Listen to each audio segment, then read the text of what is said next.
back into the Bears Illustrated podcast. I'm Garrett, he's Pranay, and we touched on it right there. There's been a lot of moves in the offseason, and really since during March Madness across the landscape of college basketball, and most notably is obviously your big programs like LSU, Will Wade, the scandal. They have to make a replacement. South Carolina makes a replacement. There have been multiple moves across the landscape of college basketball, Pranay, and when you look at some of these, is there any that stand out to you glaring right now?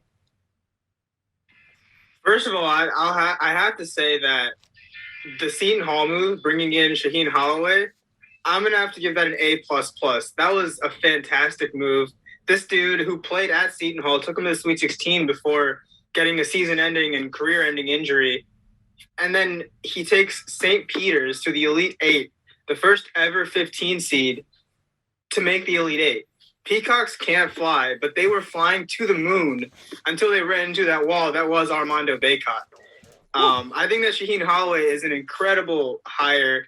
Honestly, it's a blessing in disguise that their head coach was taken by Maryland, because I think Holloway is going to turn that program into a beast in the Big East. He is, man. You know, that's always great opportunity for a coach to go back and coach his alma mater. The only problem is that's going to put a ton of pressure on him, you know, coming in. Obviously, a lot of those kids in that area, it's going to make recruiting a hell of a lot easier for him now. So you can be able to bring those guys into Seton Hall. And I was thinking also, and it's funny that we were talking about, you know, obviously they lose to North Carolina, but Hubert Davis, that's a first-year head coach, you know, and he's the first head coach at North Carolina to take the Tar Heels this far since 1998, which is really impressive. And that kind of made me think, when you look at the Duke situation, and it's funny how they're going to meet up once again, everything's on the line for Coach K, but his predecessor, Jon Scheyer, is sitting there. And this is going to be interesting next year, because Scheyer is going to be the youngest head coach at any Power 5 school at the age of 34. Do you think you're going to see a similar situation with him following up Coach K that we saw with Duke and Roy Williams? I mean, with North Carolina and Roy Williams? Yeah, I have to say yes, just because who are we to say that Duke and Coach K are wrong in picking his successor? I feel like we don't know much about Scheyer because he's young. He's 34 years old, only graduated college in like 2010. But it seems like Coach K likes him. He's been an assistant at Duke since I think 2012. So he has experience under Coach K, learned under the best. And I think it's a good hire just because they think it's a good hire. I do too. And kind of going back there with Holloway, you know, we see this all the time. Well, really more so as of late from a player perspective with the transfer portal, that people will come into March Madness and they'll go absolutely off, you know, and you'll start getting all the attention because you have the exposure. You're on national TV, which that can open up doors, you know, for transfer portal. But it also happens a lot with the coaching landscape. And one coach that I think it's an interesting look is what you're doing at Florida, right? You're bringing in Todd Golden. This is a guy who was 57-36 at San Francisco, took them to their first March Madness appearance this season since 98. And he was also a guy who's familiar with the big stage. He coached under Bruce Pearl at Auburn from 2014 to 2016. You think this is a good hire for the Gators? I think it's a good hire. I won't give it that superstar hire that the other two I think are. But I think it is a good hire just because he had some success at San Francisco, took them to the tournament. They were a really good team this entire year. And his predecessor at San Francisco, he went to Washington State and turned that program around in a few years. And what's his name? Tom Golden had even more success at San Francisco, took him back to the NCAA tournament. So I think we have reason to believe that he'll do pretty well at Florida. Yeah, no doubt. Another big, well, this is in the SEC, another one we're sticking with, LSU, Will Wade. This whole scandal, this whole Adidas sham, it's so insane. But the way that Will Wade was exposed on the phone, you know, it just blatantly talking open about this money, you know, it's ridiculous. And what that does is that gets him out. That has LSU facing 7 violations from the NCAA, and we don't know what's going to come down, when that's going to come down.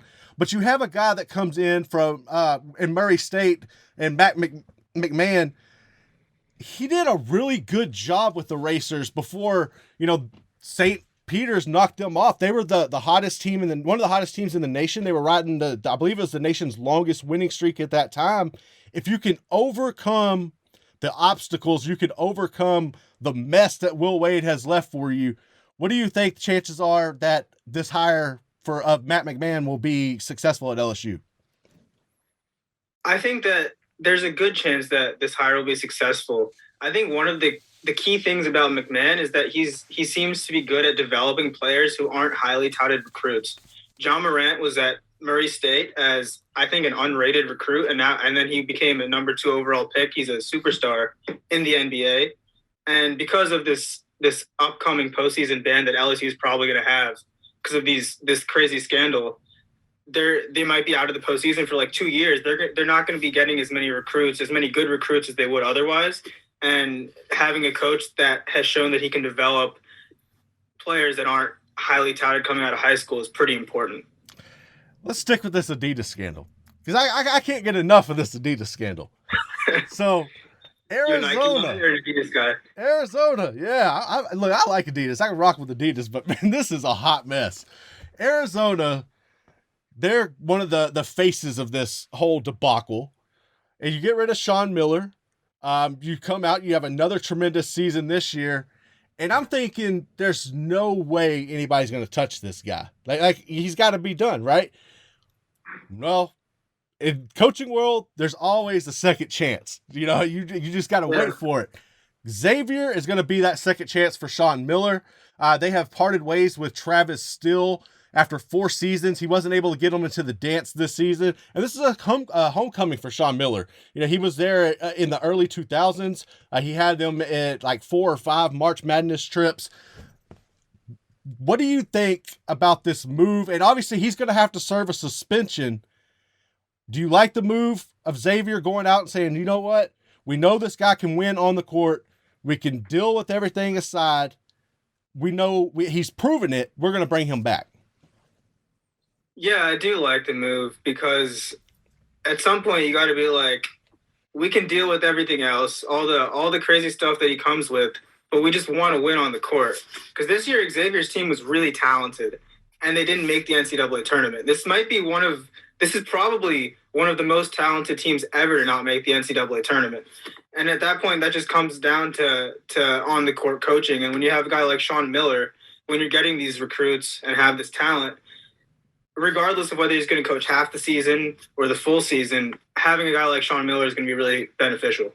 It really is. You know, and I think you know what you're getting. I feel like when you look at the landscape of college basketball, we know what it is. It's like the unwritten rules in baseball, right? You know what's happening. You know that people were paying for these recruits. And I think this is one of the areas where the NIL being approved and legalized will definitely benefit. And it should counterbalance some of this negative behind the scenes things that you're seeing. Obviously that stuff's always going to be there, but I think that's going to help. And look, you got guys like Rick Pitino who have done a hell of a lot worse that are still out there coaching. And I think he just left Iona and is looking at moving somewhere else, but it's interesting. And I think you're right. You got to eventually move on, be able to have the right people in place to balance these kind of, I don't necessarily want to say scandalous issues, but I guess the dirty side of things. When every school is doing it and you just happen to get caught? No,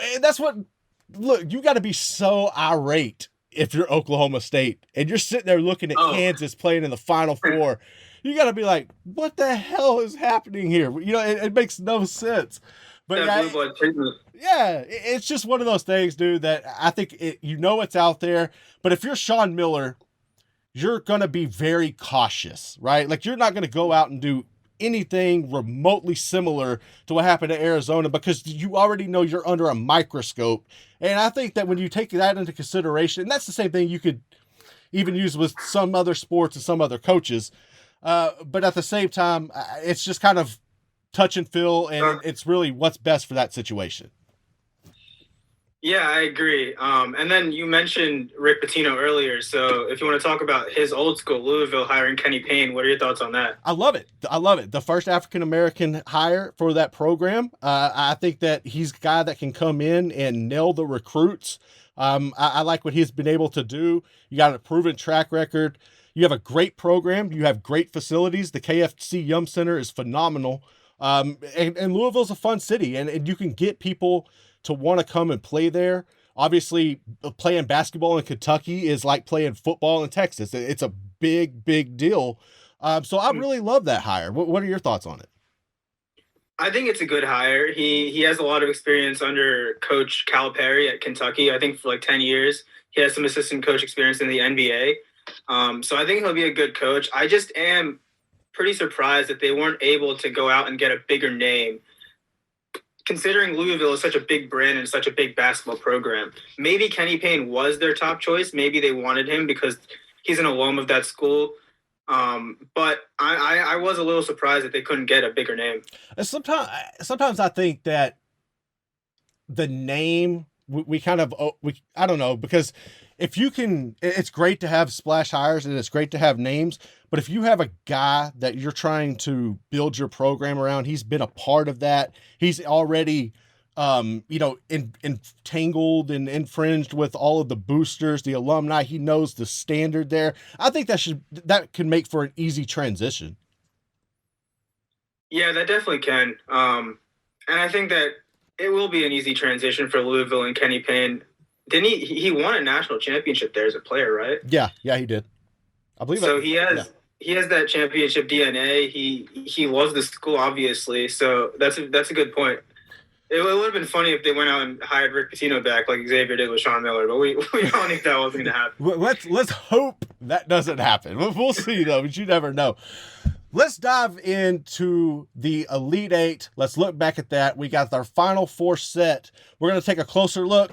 And the Bears, well, they played 3 of these Final Four teams. We're going to dive into that next here on the Bears Illustrated podcast.